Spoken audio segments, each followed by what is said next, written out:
ಸೊಸೆಯ ಮೌನ ಎಷ್ಟು ಚೆನ್ನಾಗಿದೆ ಅಲ್ವಾ ಈ ಪದ. ಎಸ್, ನಿಮಗೆ ಗೊತ್ತಾ, ಮನೆಯಲ್ಲಿ ಅತಿ ಹೆಚ್ಚು ಮಾತಾಡೋಂಥ ವ್ಯಕ್ತಿ ಸೊಸೆ ಆಗಿರ್ತಾಳೆ.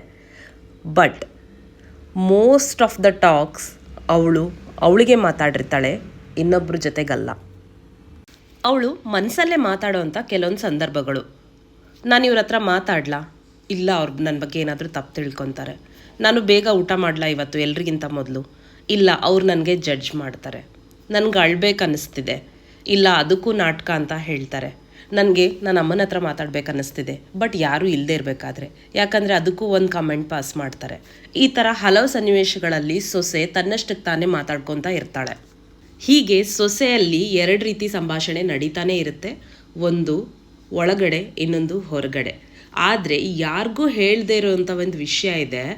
ಅವಳು ಯಾವಾಗಲೂ ವಿಶ್ ಮಾಡ್ತಿರ್ತಾಳೆ, ಒನ್ ಫೈನ್ ಡೇ ನನಗೂ ಇಲ್ಲಿ ನನ್ನತನನ ಕಂಡ್ಕೊಳ್ಳೋದಕ್ಕಾಗತ್ತೆ, ನಾನು ಈ ಮನೆಯವಳಂತ ಫೀಲ್ ಆಗುತ್ತೆ, ಈ ಮನೆ ಕೂಡ ನನ್ನನ್ನು ಎಕ್ಸೆಪ್ಟ್ ಮಾಡುತ್ತೆ ಅನ್ನೋ ಆಸೆಯಲ್ಲಿ ಇರ್ತಾಳೆ.